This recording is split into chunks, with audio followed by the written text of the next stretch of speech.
My guy. So, as y'all know, Mississippi just passed the Jim Crow law.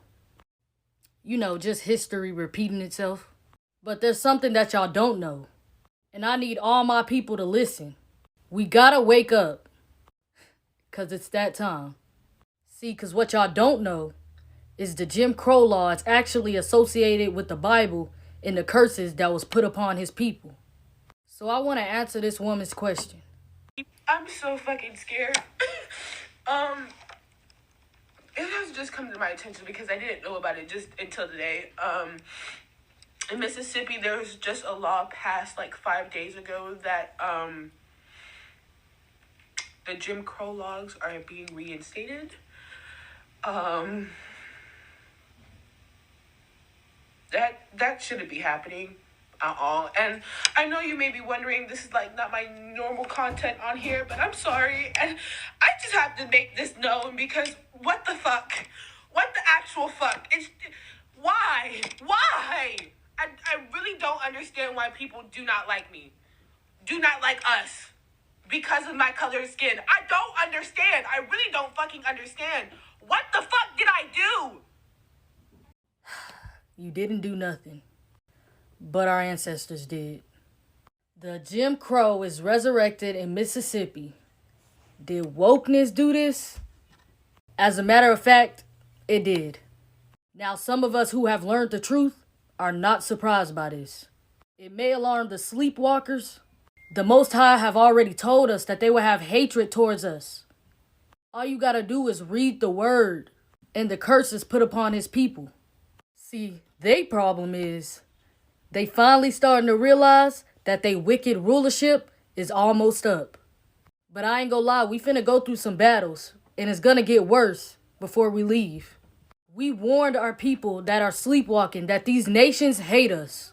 And it has nothing to do with skin color. It's because of who we are. The tribe of Judah. The real Jews. It was prophesied that we would be hated throughout the four corners of the earth. What y'all need to find out and learn is that the Bible is our history book. Not a Christian book. Our ancestors were not Christians. They was Israelites. It's time for y'all to learn the truth. And this has nothing to do with religion or tradition. My motto will forever be relationship over religion, truth over tradition. It's that time. It's time for y'all to learn who y'all are.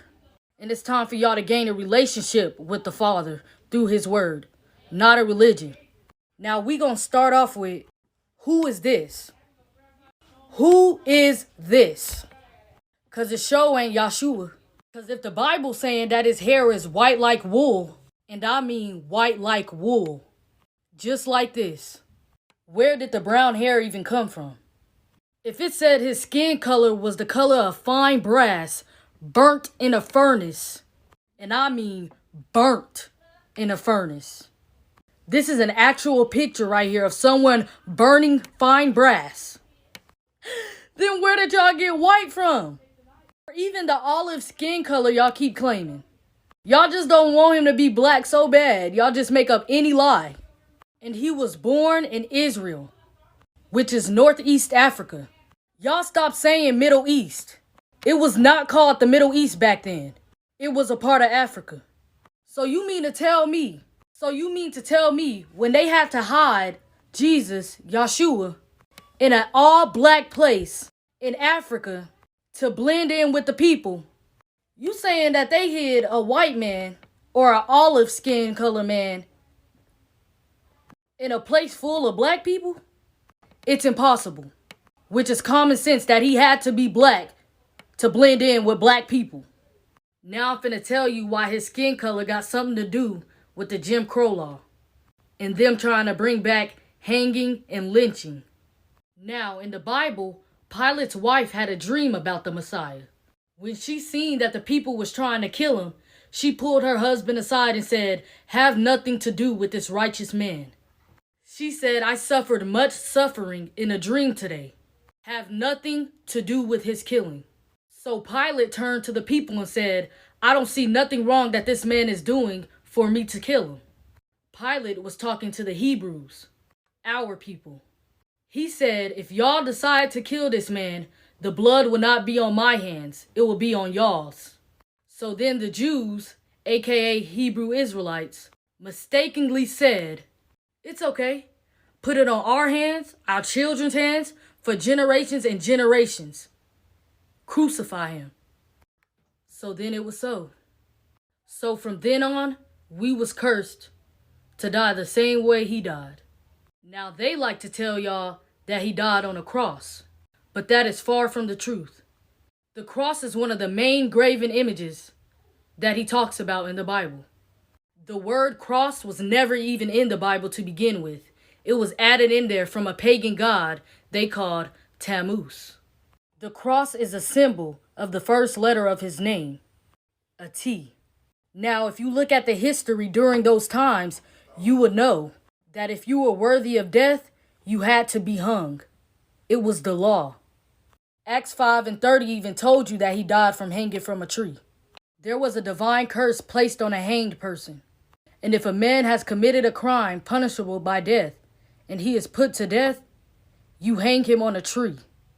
For a hanged man is cursed by God. And when they had carried out all that was written of him, they took him down from the tree and laid him in his tomb. The same way they do us till this day.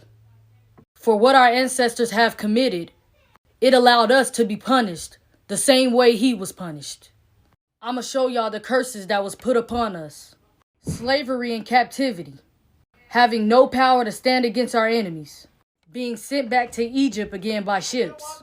Exiled in the land of our enemies. Scattered among all nations.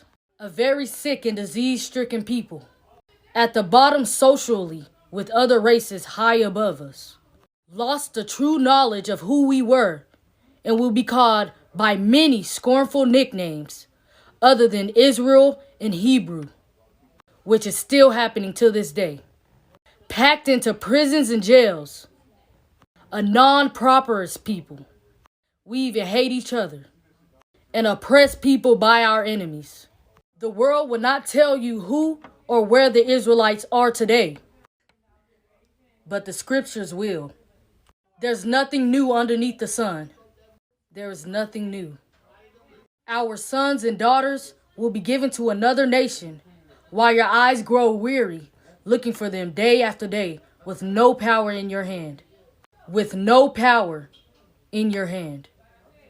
With none at all. The cross story couldn't be real if they wanted it to.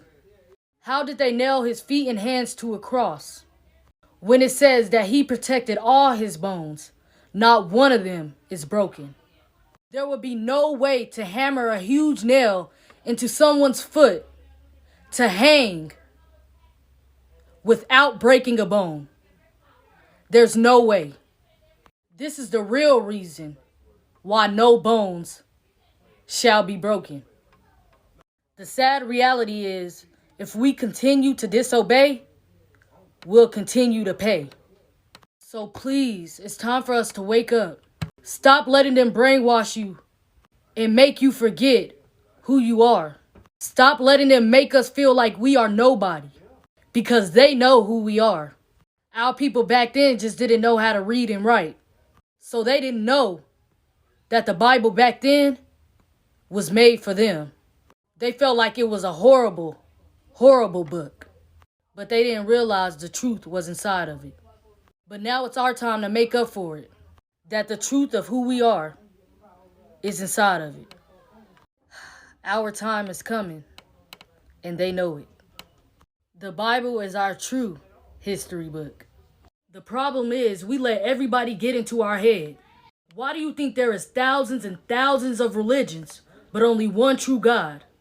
All trying to praise the same person, but giving them different names. That's because you were supposed to gain a relationship with the Father through the Word, not a religion. And that's where we as a people fall at.